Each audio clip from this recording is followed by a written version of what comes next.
nós temos que comentar sobre o fato da saída do Arthur do MBL.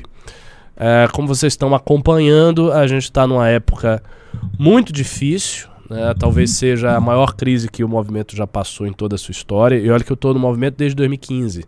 Então eu já vi muitas coisas.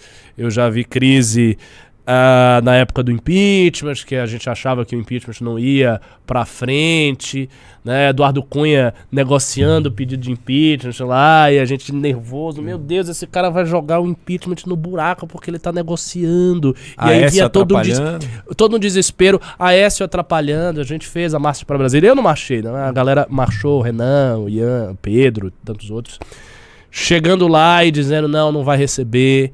O Aécio desistiu, o PSDB está com outra estratégia. A gente já passou por isso. A gente já passou por aquela crise dos famosos 400 milhões em pimba, que foi uma das acusações mais insanas que já se fez dentro do campo da internet. Nunca vi uma loucura dessa, achar que um movimento estaria lavando 400 milhões através de superchats do MBL News.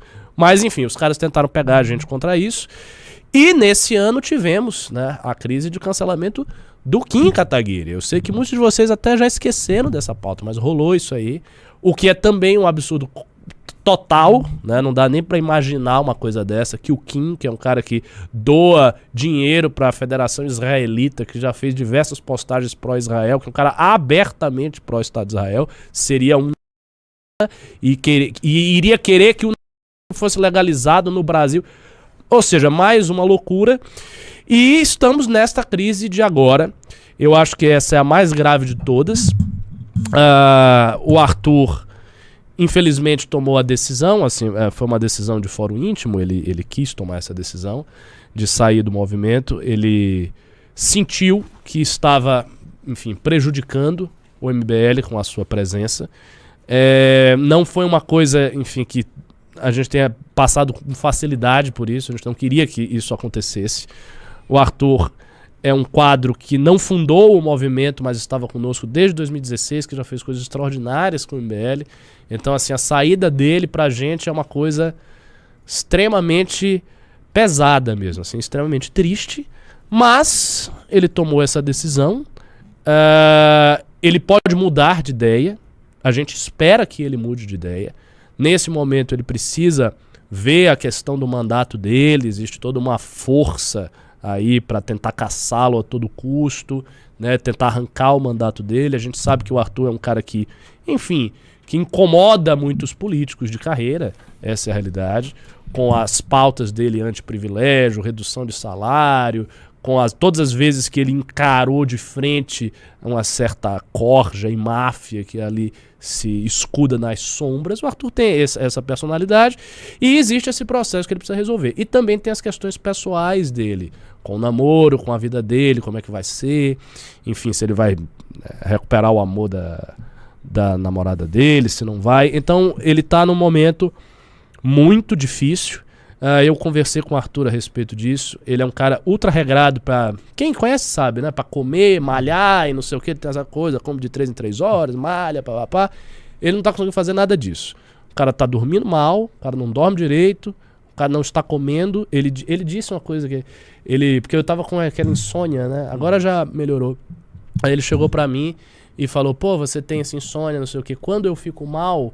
o meu problema pior não é nem não dormir, é que eu não como. Eu começo a não conseguir engolir a comida. Real, não é bait, eu tô falando sério. E ele tá nessa situação, ele não está conseguindo comer direito, o cara tá sob muita pressão. E, enfim, tomou a decisão de se afastar do movimento. Antes da gente entrar na análise dos pontos mais substantivos, eu queria que você desse uma palavra sobre isso. Ricardo, a gente, só fazendo uma breve recapitulação dos fatos, né? Arthur manda aqueles áudios, os áudios se tornam públicos, a reação é imediata, e aí a gente tem aquela onda que foi alimentada pela internet, pela imprensa e aquelas pessoas que tinham antipatia pelo Arthur e pelo movimento. Obviamente, pessoal, o que aconteceu ali foi um erro do Arthur, né? Foi uma questão pessoal dele. Ele se manifestou de forma errada, grosseira, inadequada, enfim, coloque aí os adjetivos que vocês quiserem, mas o Arthur fez aquilo com um grupo de pessoas da relação dele. Pessoal, não foi num grupo do MBL, não foi num grupo de pessoas daqui. Quando a gente tem a evolução desse quadro, começa a haver um movimento político para tratar este caso com uma gravidade extrema para que o Arthur perdesse o seu mandato. E aí é nesse momento, óbvio, existe uma relação pessoal das pessoas do Movimento Brasil Livre com o Arthur. É uma luta longa que foi travada em conjunto, e uma das coisas que mantém o movimento unido é a lealdade, é esse sentimento de irmandade, aonde todos lutam juntos, se defendem juntos, não abandonam seus amigos, sobretudo os feridos pelo caminho. Então, o movimento, óbvio, as pessoas dariam ao Arthur, e deram desde o início, todo o apoio pessoal que ele precisasse e que venha a precisar. Isso é óbvio. Mas quando começa a haver esse ataque coordenado para tirar o mandato do Arthur, aí o movimento passa a ser atingido porque, obviamente, claramente, é uma ação de enfraquecimento do Movimento Brasil Livre.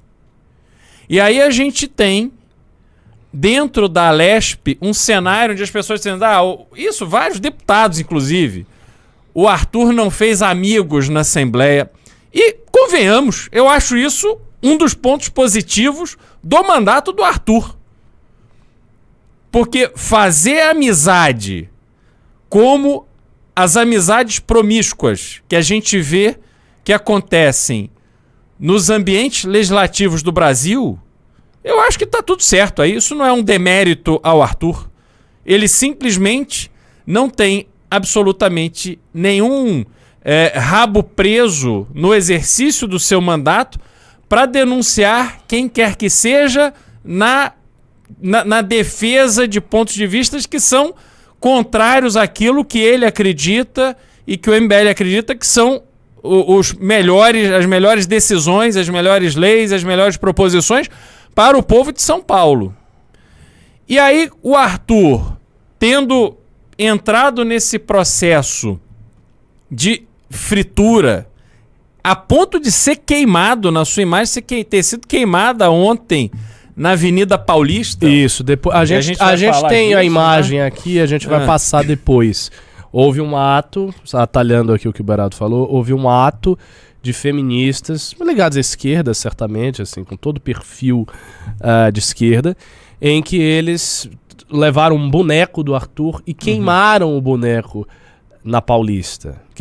Atiraram fogo ao boneco. Então, assim, pra mim, qual é o recado que eles estão dando? Basicamente, o recado é o seguinte: se o Arthur tivesse aqui, a gente moía ele na porrada, quebrava ele todo e queimava ele. Então, é este o nível que a gente chegou na situação de um cara que não roubou, que tem uma carreira impoluta, que é um cara honesto e tal, porque ele teve uns áudios ruins que ele se desculpou já, sei lá, umas 10 vezes e que vazou de um grupo de amigos. Chegou ao ponto de se fazer um ato pra queimar a imagem do cara, queimar literalmente, tocar fogo lá no boneco e, ao mesmo tempo, nós vemos assim, aqui em todo o nosso entorno de várias figuras públicas de direita e de esquerda, bolsonaristas e não bolsonaristas, se aproveitando do momento para tentar, essa é a realidade, enfiar uma faca no cara, enfiar uma faca no Movimento Brasil Livre. Isso a gente tá vendo, a gente sabe. Tem até pessoas que vocês estão citando aqui que estão nos criticando, né? O Marco Antônio Villa, que parece estar batendo todo dia. O Thiago Pavinato, que já foi do MBL, saiu e parece estar batendo também. Bolsonaristas, bolsonarista tem um monte. O Gil Diniz, o Eduardo, Janaína Pascoal, a Damares, o próprio Bolsonaro. O próprio Bolsonaro teve o desplante.